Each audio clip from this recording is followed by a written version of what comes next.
Welcome students. बेटा last class में हम लोग फिजिक्स में बेसिक मैथमेटिक्स स्टार्ट किए थे। उसमें हम लोगों ने बेटा फंक्शन के बारे में पढ़ाई की थी। किसके बारे में पढ़ाई थी बेटा? फंक्शन के बारे में हम लोगों ने पढ़ाई की थी। फंक्शन में हम लोगों ने साइन एक्स का ग्राफ भी प्लॉट किया था, y equal to sine x का ग्राफ। किसका ग्राफ प्लॉट किया था बेटा? y equal to sine x. अब बहुत सारे और भी ग्राफ प्लॉट करने होंगे हमें। y equal to cos x का ग्राफ भी प्लॉट करना होगा। y इक्वल टू बेटा टेन एक्स का भी ग्राफ प्लॉट करना होगा। y equal to log e base x, y equal to log a base x और आपके e की पावर x। ये डिफरेंट जो हमारे फंक्शंस हैं, इन फंक्शंस के ग्राफ प्लॉट करने होंगे। तो बेटा जो फंक्शन दिए हैं इनके ग्राफ को प्लॉट करने के लिए हम लोग ग्राफ सेक्शन में पढ़ेंगे। मतलब ये जो बेटा ग्राफ है हमारे y equal to sine x, y equal to cos x, y equal to ten x, y equal to log e की power x, y equal to log a base x, ये जो डिफरेंट फंक्शंस हैं e की power x, exponential function, इन सब functions का graph बेटा हम ग्राफ सेक्शन में पढ़ेंगे। तो हम डायरेक्टली कैलकुलस पे मूव करते हैं और उस कैलकुलस के सेक्शन में हमने क्या बताया था बेटा? जो अगर आप याद करें तो कैलकुलस में हमने दो पार्ट में इसको लिखा था। एक बेटा लिखा था मैंने डिफरेंशिएशन। क्या लिखा था बेटा? एक लिखा था डिफरेंशिएशन और एक बेटा हमने लिखा था इंटीग्रेशन। इंटीग्रेशन। तो बेटा आज हम डिफरेंशिएशन पढ़ाना स्टार्ट करेंगे। क्या पढ़ाना स्टार्ट करेंगे? डिफरेंशिएशन। एक पोर्शन को मैं स्टार्ट करता हूँ डिफरेंशिएशन। इस डिफरेंशिएशन को आज स्टार्ट करते हैं। चलिए स्टूडेंट देखिए, और डिफरेंशिएशन जब हमारा कंप्लीट हो जाएगा तो हम लोग इंटीग्रेशन पढ़ेंगे। क्या पढ़ेंगे? इंटीग्रेशन। तो आप पहले डिफरेंशिएशन पढ़ते हैं। क्या पढ़ते हैं बेटा? डिफरेंशिएशन। तो डिफरेंशिएशन क्या है, इसका प्रैक्टिकल मीनिंग क्या है? तो डिफरेंशिएशन को पढ़ते कैसे हैं? सबसे पहले ये ऐसे लिखा जाता है बेटा, dy बाई डी एक्स। क्या लिखा जाता है बेटा? dy बाई डी एक्स, जहाँ पे हमारा y और x दो वेरिएबल हैं। क्या है बेटा? वेरिएबल। y भी एक वेरिएबल है और x भी एक वेरिएबल है। अब y और x जो वेरिएबल है इसको क्या फंक्शन में बताया था बेटा? ये हमारा इनडिफिनिट वेरिएबल, सॉरी ये क्या था? डिफिनिट वेरिएबल था और ये हमारा कैसा वेरिएबल था? इनडिफिनिट वेरिएबल था। कैसा था? x हमारा इनडिफिनिट वेरिएबल था और y हमारा डिफिनिट वेरिएबल था। और y और x क्या है? वेरिएबल्स हैं और y और x के बीच में एक रिलेशन है और y x के बीच में जो रिलेशन होता है उसी रिलेशन को हम लोग क्या कहते हैं बेटा? फंक्शन के नाम से जानते हैं। किस नाम से जानते हैं बेटा? फंक्शन के नाम से जानते हैं। Mean y is the function of x। क्या है बेटा? y किसका फंक्शन है? x का फंक्शन। ऐसे कह सकते हैं y is the function of x। y किसका फंक्शन है बेटा? x का। ऐसे जो अगर इधर लिखा हुआ हो हमारा, मान लीजिए dm बाई डी टी, तो m भी एक वेरिएबल है और dt भी हमारा एक क्या है? t भी हमारा एक वेरिएबल है। तो m किसका फंक्शन है? m is the function of t। m किसका फंक्शन होता है बेटा? t का फंक्शन होता है। इसी तरह जो अगर आपका लिखा है dA बाई डी टी या dA बाई डी एक्स, मान लो लिखा हुआ dA बाई डी एक्स, तो a भी एक क्या है? वेरिएबल है और x भी हमारा क्या है बेटा? एक वेरिएबल है और a is the function of x। किसका फंक्शन है बेटा? x का फंक्शन है। समझ आए? तो बेटा इस dA बाई डी टी को, सॉरी हाँ, या dm बाई डी टी को या dA बाई डी एक्स को या dy बाई डी एक्स को पढ़ते क्या है? तो इसको पढ़ते हैं बेटा, इसको पढ़ते हैं dy बाई डी एक्स। क्या पढ़ते हैं student? dy by D x. तो इसको क्या पढ़ेंगे बेटा? इसको पढ़ेंगे dm बाई डी टी। क्या पढ़ेंगे student? dm by d T. तो इसको स्टूडेंट क्या पढ़ेंगे? इसको स्टूडेंट पढ़ेंगे हम लोग d a by d t. क्या पढ़ते हैं student? D a by d t, d a by d t. अगर यहाँ पे बेटा लिखा हुआ है d x by d theta, तो इसको क्या पढ़ोगे स्टूडेंट? इसको पढ़ोगे आप d x by d theta. क्या पढ़ोगे students? D x by d theta, d x by d theta. जो अगर यहाँ पे लिखा हुआ है d x by d m, तो इसको क्या पढ़ोगे स्टूडेंट्स? इसको पढ़ोगे d x by d m. तो पढ़ना क्या है? पढ़ा कैसे जाता है? D y by D x, ये d y by D x. इसको क्या पढ़ते बेटा? इसको पढ़ेंगे डी ए बाय, सॉरी यहाँ एक्स लिखा था, क्या लिखा था मैं गलत लिख गया, d a by d x. ये क्या है? D a by d x. इसको क्या पढ़ेंगे बेटा? D m by d t. इसको स्टूडेंट क्या पढ़ेंगे? D x by d m. इसको क्या पढ़ेंगे बेटा? D x by d theta. तो इसका प्रैक्टिकल मीनिंग क्या है? अब ये बात हम जानेंगे। क्या जानेंगे बेटा? कि प्रैक्टिकल मीनिंग क्या होता है। इस d y by D x का प्रैक्टिकल मीनिंग क्या है? इसका मीनिंग होता है, ये होता है rate of change. D y by D x को क्या समझते हैं? इसको समझते हैं rate of change of y with respect to x. इसको क्या समझते हैं बेटा? इसको पढ़ेंगे rate of change of y. Y में रेट ऑफ चेंज किसके रिस्पेक्ट में? एक्स के रिस्पेक्ट में। तो इसको क्या पढ़ोगे बेटा? जरा आप सोच के बताओ 1 मिनट के लिए, मैं आपको टाइम देता हूं। तो इसमें पढ़ोगे, क्या पढ़ोगे? यहां देखो क्या पढ़ा, d y by D x को क्या पढ़ा? Rate of change of y with respect to x. तो इसको पढ़ोगे बेटा rate of change of a with respect to x. क्या पढ़ोगे इसको? Rate of change of x, sorry rate of change of a with respect to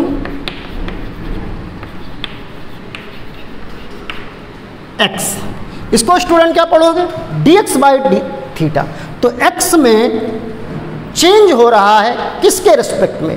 theta के respect में। इसको स्टूडेंट पढ़ोगे rate of change of x with respect to theta. इसको student क्या पढ़ोगे? D x by d m को rate of change of x with respect to m. क्या पढ़ोगे बेटा? रेट ऑफ चेंज ऑफ, इसको पढ़ेंगे आप rate of change of x with respect to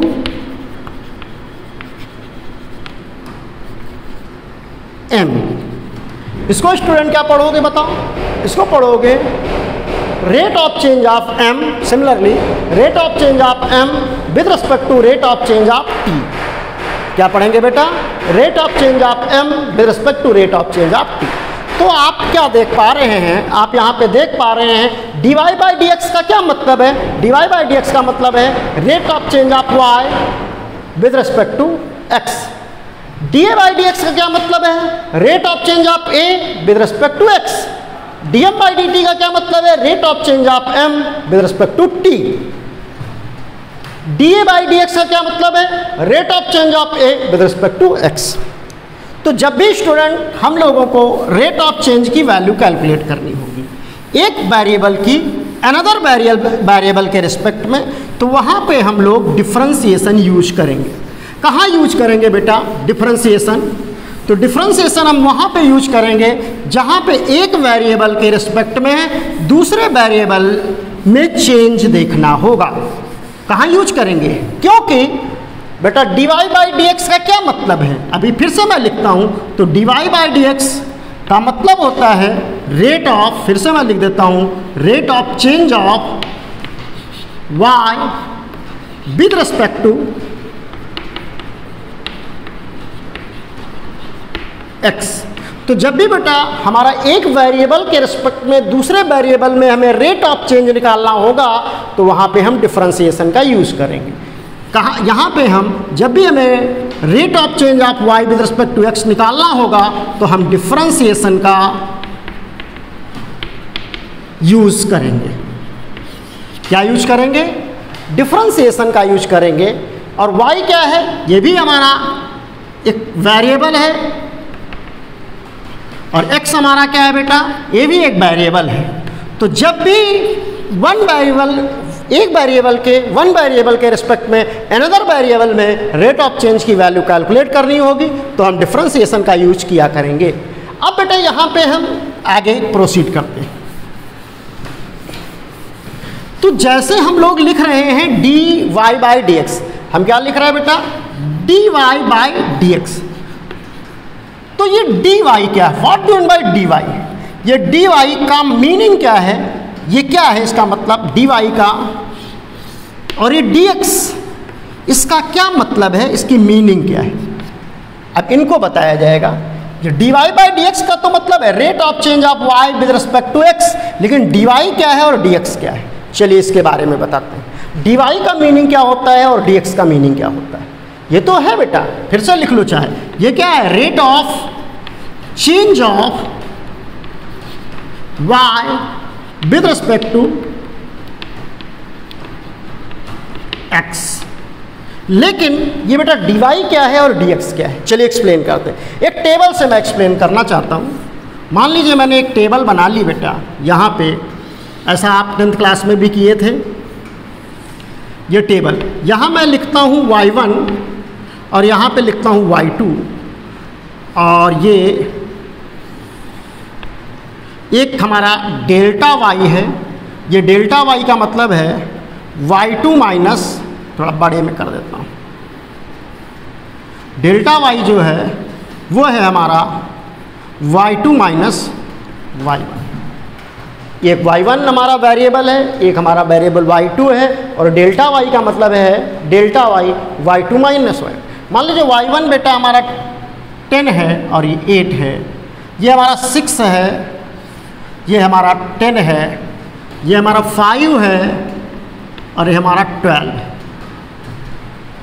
y1 का वैल्यू 10 है तो y2 का वैल्यू 8 है, y1 का वैल्यू 6 है तो y2 का वैल्यू 10 है, y1 का वैल्यू 5 है और y2 का वैल्यू 12 है। तो यहाँ पे हमें क्या निकालना है? डेल्टा y की वैल्यू कैलकुलेट करनी। तो डेल्टा y की वैल्यू क्या हो जाएगी? y2 minus y1। Delta y क्या है स्टूडेंट? डेल्टा y हमारा है y2 माइनस y1। तो डेल्टा y हमारा क्या हो जाएगा? y2 का वैल्यू जो है हम यहाँ 8 लें और y1 का वैल्यू बेटा 10 लें तो डेल्टा y हमारा निकल के आएगा माइनस का 2। यहाँ पुट कर लेते हैं। सिमिलरली यहाँ पे क्या निकलेगा? y2 माइनस y1, तो 10 माइनस 6 तो हमारा ये स्टूडेंट निकलेगा 4। यहाँ पे y2 माइनस y1 कितना निकलेगा? 12 माइनस 5 तो ये निकल गए 7। तो delta y is the difference. ये डेल्टा y क्या है? ये डिफरेंस है between two variable y2 minus y1। ये वेरिएबल है। वेरिएबल क्यों है? क्योंकि y1 की वैल्यू डिफरेंट है। एक बार y1 की वैल्यू 10 है, एक बार y1 की वैल्यू 6 है, एक बार y1 की वैल्यू 5 है। इसी तरह y2 की वैल्यू यहाँ 8 है, यहाँ 10 है और यहाँ 12 है। इसी तरह और भी वैल्यूज़ आप रैंडमली चूज कर सकते हैं। तो डेल्टा y क्या है? डेल्टा y डिफरेंस है बिटवीन टू वेरिएबल्स। उनके एक पर्टिकुलर टाइम में वैल्यू तो 10 और 8 है, लेकिन है तो वेरिएबल क्योंकि उनकी वैल्यू डिफरेंट है। Difference between two variable y1 and y2। और वो डिफरेंस क्या है बेटा? लार्ज डिफरेंस है, क्योंकि 10 में 8 हम डिफरेंस निकाल रहे हैं। 10 और 8 का डिफरेंस निकाल रहे हैं, सॉरी y2 माइनस y1 है, 8 में 10 का डिफरेंस निकाल रहे हैं तो -2। तो ये क्या है? Difference between two variable y1 and y2। वो भी डिफरेंस क्या आ रहा है बेटा? लार्ज डिफरेंस आ रहा है। कैसा डिफरेंस आ रहा है? लार्ज डिफरेंस आ रहा है, मतलब बड़ा डिफरेंस है। जो डिफरेंस की वैल्यू है बहुत बड़ी है। इसको थोड़ा मैं रफ करता हूँ। लेकिन जो अगर वेरिएबल ऐसे लिखे होते, यही टेबल में बनाता और यहाँ पे लिखता बेटा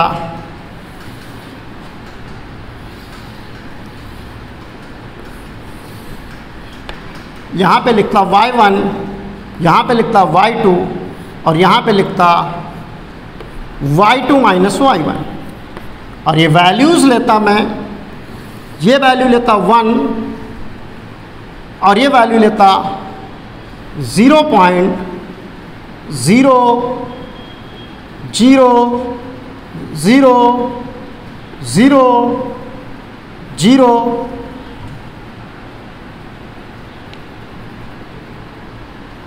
ऐसे ना लिखो, 0.9999999 मान लीजिए लेता हूँ 0.99999999 ऐसी वैल्यू लेता, ये एक y1 एक ही वैल्यू लेता। जैसे वहाँ पे मैंने 10 लिया, फिर 6 लिया, फिर 5 लिया, यहाँ पे 8 लिया, फिर 10 लिया, मैंने एक ही डेटा के थ्रू दिखाना चाह रहा हूँ, मैं एक ही डेटा के थ्रू दिखा रहा हूँ 10 और 8। तो यहाँ पे एक डेटा मैंने y1 1 लिया और y2 लिया है 0.99999 और ये अप टू इन्फिनिटी है, मान लो कहाँ तक है, अप टू इन्फिनिटी, ये इन्फिनिटी की तरफ है। इसकी वैल्यू जो 99 चल रहे हैं वो कहाँ तक जा रहे हैं बेटा, ये इन्फिनिटी तक जा रहे हैं। कहाँ तक जा रहे हैं, इन्फिनिटी तक। तो जो अगर हम यहाँ पे डिफरेंस निकालें, क्या निकालें, y2 माइनस y1 डिफरेंस निकालें तो हम लिखेंगे 0.99999999 और कहाँ तक, up to infinity minus infinity तक जा रहे हैं, अनंत तक जा रहे हैं, 9999999999 इन्फिनिटी तक, और -1 ये क्या है बेटा, -1। तो यहाँ पे डिफरेंस क्या है, ये डिफरेंस वेरी स्मॉल डिफरेंस आएगा, वेरी स्मॉल डिफरेंस आएगा, या जो डिफरेंस आएगा वो जीरो की तरफ होगा या जीरो के लगभग बराबर होगा। यहाँ पे डिफरेंस जो आएगा ये 0.999999 अप टू इन्फिनिटी को -1 से डिफरेंस निकालेंगे तो जो डिफरेंस आएगा वो वेरी स्मॉल होगा। क्या होगा बेटा, वेरी स्मॉल होगा। और वो वेरी स्मॉल क्या होगा, समथिंग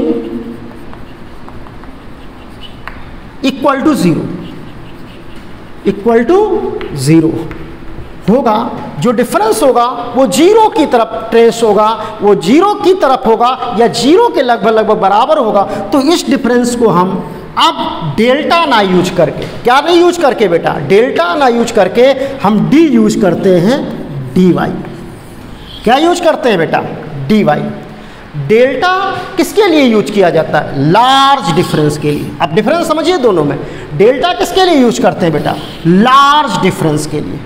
डेल्टा किसका कैसा डिफरेंस है, लार्ज डिफरेंस के लिए यूज करते हैं। और डी वाई किसके लिए यूज करते हैं, डी वाई यूज करते हैं वेरी स्मॉल डिफरेंस के लिए। किसके लिए बेटा, वेरी स्मॉल डिफरेंस के लिए। इसको रफ करके जब डिफरेंस हमारा लार्ज वैल्यू निकल के आएगी, एक बड़ी वैल्यू आएगी जिसको हम कंसीडर कर सकते हैं, जैसे 10 और 8 है तो डिफरेंस 8 माइनस 10 कितना निकलता है, -2। यहाँ 10 और 6 को डिफरेंस निकलता 4 और 12 और 5 का डिफरेंस निकलता 7। तो यहाँ जो डिफरेंस निकल के आ रहा है वो एक लार्ज वैल्यू निकल के आ रही है। तो ऐसे डिफरेंस में हम डेल्टा का यूज़ करते हैं। क्या यूज़ करते हैं बेटा, डेल्टा। लेकिन जो डिफरेंस हमारा जीरो के इक्वल आ जाए, लगभग जीरो की तरफ हो, तो वो एक स्मॉल डिफरेंस होगा और वहाँ पे हम डी वाई का यूज़ करते हैं। क्या यूज करते हैं बेटा, डी वाई का यूज़ करते हैं। तो पहले फिर से मैं इनको लिख देता हूँ, डेल्टा क्या मीनिंग होता है और डी का क्या मतलब होता है। पहले इन दोनों बातों को समझ लीजिए।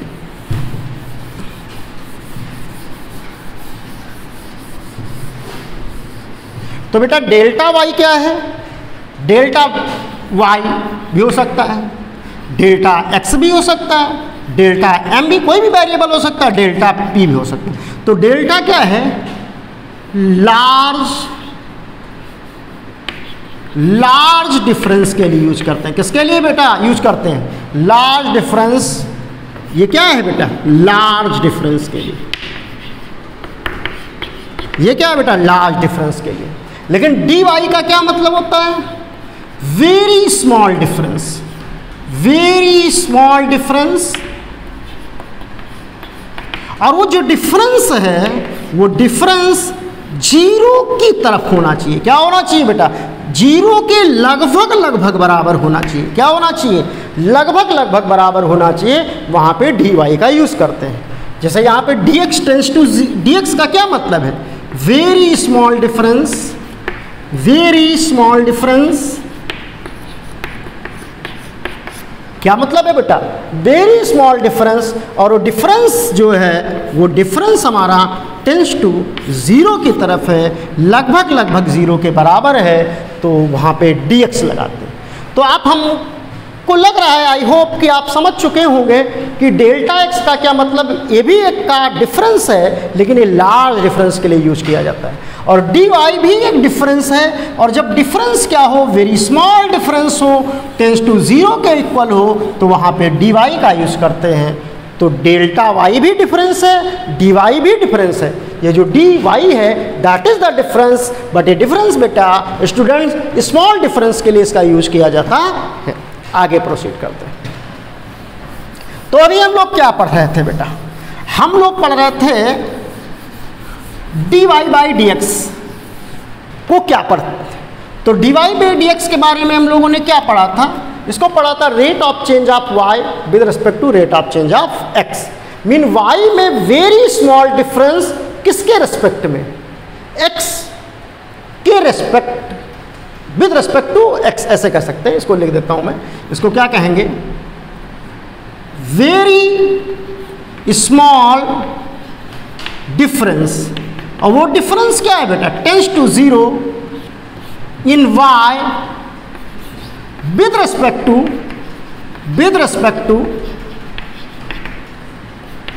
very small difference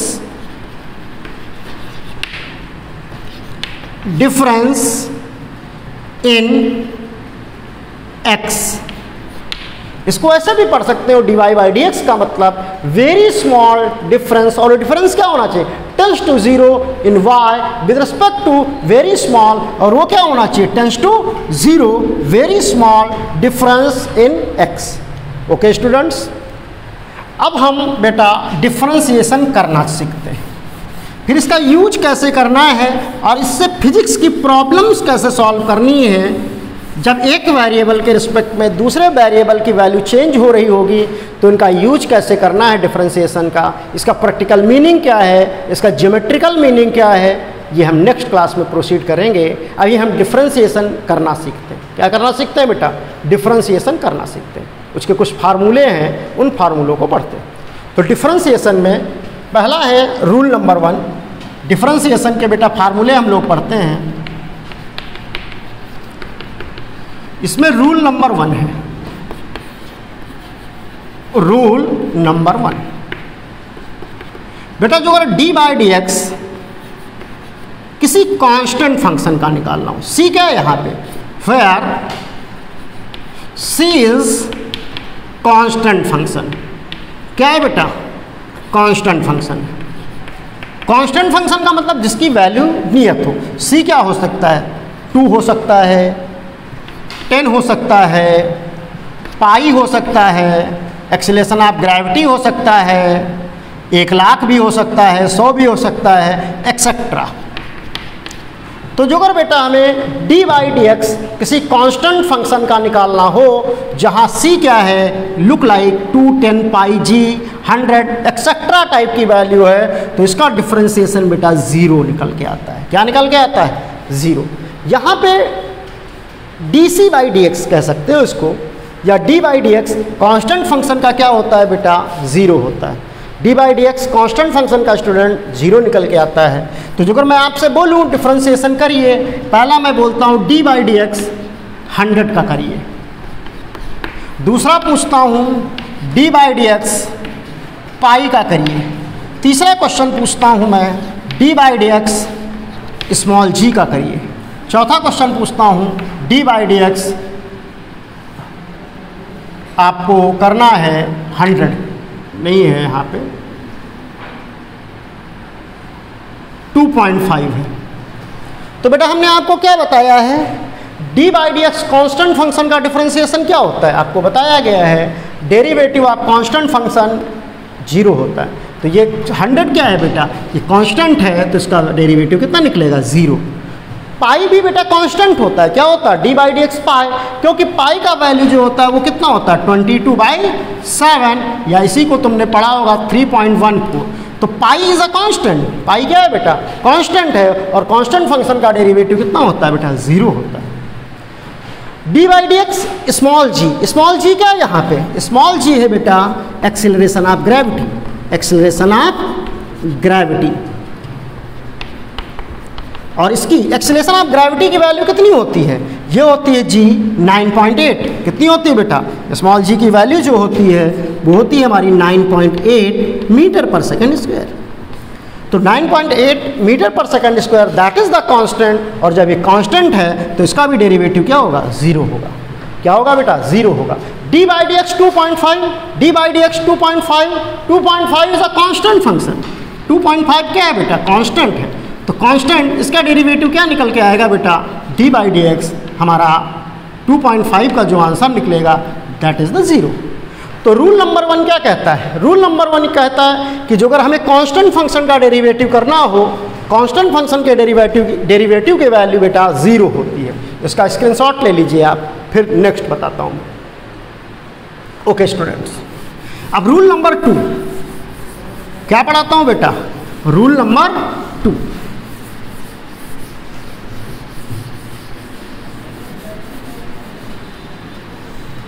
rule number 2, rule number 2 क्या है, जो अगर बेटा हमें करना है d by D x x की पावर n, इसका डेरिवेटिव करना हो, किसका डेरिवेटिव करना हो, D by D x x की पावर n, तो इसका फार्मूला जो बेटा निकलता है, ये जो पावर है n, ये जो पावर लगी हुई है n, यही तो पावर n है, तो ये पावर आगे आ जाती है। कहाँ आ जाती है स्टूडेंट, ये पावर आगे आ जाती है, तो n लिखेंगे और x तो लिखेंगे ही, और एक पावर यहाँ पे कम हो जाती है। ये D by D x x की पावर n है। इस फार्मूलों को बेटा, इस जो फार्मूला है इसको लर्न करेंगे आप। क्या करेंगे, लर्न करेंगे। इससे रिलेटेड एक प्रॉब्लम करता हूँ मैं। मान लीजिए डी बाई डी एक्स हमें x की पावर 3 का कैलकुलेट करना है, हमें d by D x x की पावर -2 का कैलकुलेट करना है, और हमें d by D x root x का कैलकुलेट करना है। हो सकता है, तो इसमें यही फार्मूला लगेगा D by D x x की पावर n वाला। तो बेटा देखा क्या, यहाँ देखा D by D x x की पावर n में जो ये पावर है ये आगे लिख ली जाती है, लेकिन यहाँ पे ये ध्यान रखना है, यहाँ भी x होना चाहिए और यहाँ भी x होना चाहिए। डी बाई डी एक्स यहाँ भी x होना चाहिए और स्टूडेंट्स यहाँ भी x होना चाहिए। तो देखो यहाँ x है और यहाँ भी x है, ये आप चेक कर लीजिएगा पहले, यहाँ भी x होना चाहिए और यहाँ भी x होना चाहिए। तो D by D x x power n में क्या फार्मूला होता है, ये जो पावर है वो आगे लिख ली जाती है और एक पावर x लिखा जाता है और एक पावर कम करके लिखी जाती है। तो n की जगह कितना लिखा हुआ है आप देखें, तो n की जगह आपका 3 लिखा हुआ है। आपको स्टूडेंट दिखाई दे रहा होगा। तो फिर पावर क्या करते हैं बेटा, पहले आगे लिख लेते हैं। देखो n जो है वो आगे लिख लिया गया है, तो 3 लिख लेंगे, फिर x लिखा ही है तो x लिख लेंगे, और फिर क्या किया गया है, जो पावर है उसमें -1 कर दिया गया। तो यहाँ पावर कितनी है, 3 है, और 3 में 1 माइनस कर देंगे तो हमारा स्टूडेंट निकल के आएगा 3x स्क्वायर।